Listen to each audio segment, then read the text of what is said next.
started working as a social worker in the Harlem area just about in the mid 80s.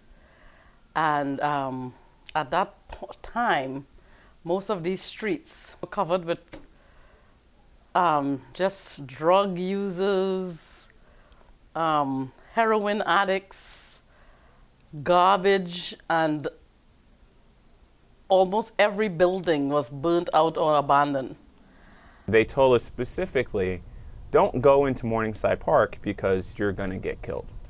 And that was pretty much the mentality and the attitude about just the surrounding area. I never wandered Harlem alone.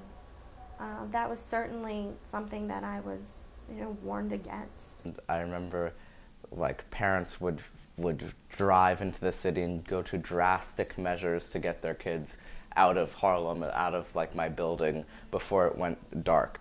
By the early 90s, when you thought it could not get worse, it actually got worse. The cost of gas and light and all of that stuff was raising, but the rents were not raising. So the landlords basically abandoned the buildings. The buildings became owned by the city of New York. So they did nothing for the residents. Community Pride came about, which I worked for a short time under Jeff Canada, the Harlem Children's Zone. And they really assisted the tenants and the blocks and the tenant association to change things a little. So Harlem became a little more desirable. People could drive down streets, and there would still be abandoned buildings, but they would see some buildings in between that was good and nice and livable. Then came the TIL program, the Tenant Interim Lease program, which the city offered the tenants that if they stayed in their buildings, they fixed it up, they took care of the buildings and their blocks, they would in turn give them ownership of their buildings. So that program really started in Soho and in other places in the city. And then under David Dinkins, he said, why don't we move this type of program to Harlem? Once the program came to Harlem, it really created a huge, like almost overnight difference in the way the blocks looked and the way people lived in Harlem. There are more white faces feeling comfortable walking farther and farther up north in Harlem, which quite frankly I think is a pretty good thing. Ran into one big obstacle, that was Columbia University, because Columbia University had started buying up these properties all over Harlem, like at the edges of Harlem. They bought like whole entire blocks of properties.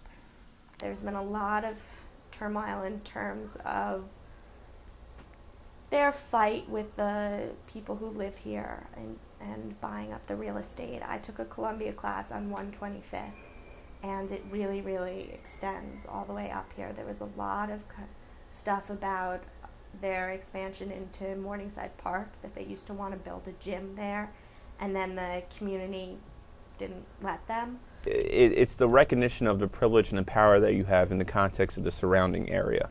And when you make decisions based on development or based on the bottom line for your school, whether that's a stronger academic program or more students so that you can have more money in your endowment, there are serious questions about how you make those decisions and who you're thinking about when you make those decisions. Columbia University started fighting and claiming eminent domain and saying these are our property, we bought them from the city of New York, and it became like really a big struggle, a battle between Columbia University and other investors that were coming into the community and buying up like blocks of abandoned properties. So it took it out of the hands of the tenants and the people that stayed here and fought a good fight. When you engage in development, it does become one-sided. It does appear one-sided because it's hard to expand your campus while also thinking about the community you're trying to serve. I mean, there are definitely places that have done it.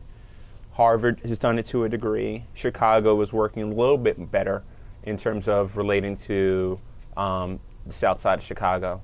But it's not anything new or different. Most elite private universities really struggle to be fully a part of the community. And when they expand and build new stuff, you can always usually see that differential, that line that says this is what we've done for ourselves and this is what you still have. And at the end of the day, some of the choices that schools like Columbia make kind of puts the onus on the people and says you should be thankful for the fact that you still have this land. We're doing this for the better. Everything's getting great. They imply that the white popular culture is what's making the community better. 114th Street is a very peculiar block because those apartments are owned by the city of New York, by NYCHA. NYCHA made a deal with Columbia and sold those buildings to Columbia University. Once the tenant association on that block got wind of this sale, they started fighting. But because the tenant associations were divided, one side of the block had one tenant association, the other side had another tenant association that was stronger.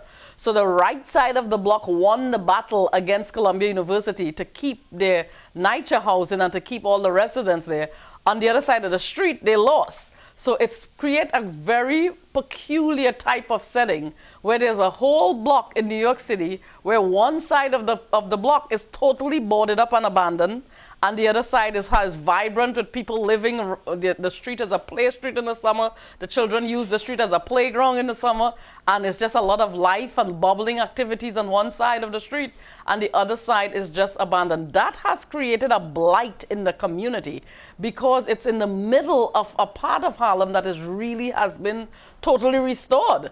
And all of a sudden, this blight has come back, and it has encouraged a lot of drug dealing on that block because they use the abandoned and boarded up buildings for their drug activities. And everyone knows that it's happening, but no one is doing anything because their hope is, and this is my speculation, is that people and families get so fed up with what's going on, so they're trying to sort of like let gentrification do for that block what they couldn't do. For the people who have tried their best to vocalize their interest to Columbia, to be told we could have been working together to build this plan, but now we're just going to give you our park to walk through, is sometimes a tough pill to swallow. So it's tough.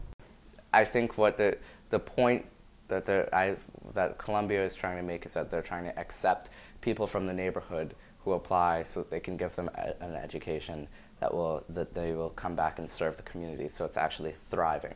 But I don't really see that happening because there's not many people who can get into Columbia in the first place based on the education that they're getting in the public school system in their neighborhood. People are realizing that they can't win, and some long-time Harlem residents like myself are beginning to see that the people who stayed are being taken care of. They love Harlem. They're here, and the newcomers are here because they really like living in Harlem, and they really like living in a more diverse community. They're not here because they're millionaires and they want to live in Harlem. No, they're middle-class people who just couldn't afford to live anywhere, any other part of the city. They're mostly immigrant families. They're not people who are coming in just looking for a cheap place to buy, but just the fact that there are more white faces that are walking throughout more places within Harlem, I think speaks to the changing nature of the community.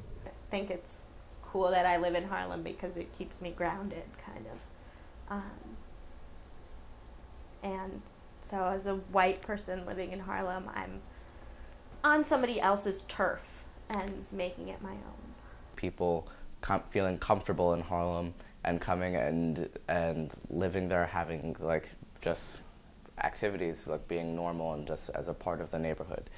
And it wasn't that they couldn't before, it's just like they felt more comfortable because, I don't know, I started to look around once I noticed that. And I started to see that the buildings were changing, that the stores were changing, that they were selling different types of clothing, different quality food. It was all of the stuff started to change as more people started to move in. In 10 years, Harlem is going to look sort of like, I would say like Soho, because of the types of people that are coming, that has moved into Harlem. So you will never see another burnt out building. I'm sure you have a lot of trouble finding one today, if you even find any. And that was not the norm. You could find one or at least three on each block. So I see it changing for the better. I see it changing for the better. I really have the confidence that people are going to calm down. People are going to relax, and they're going to love living here again.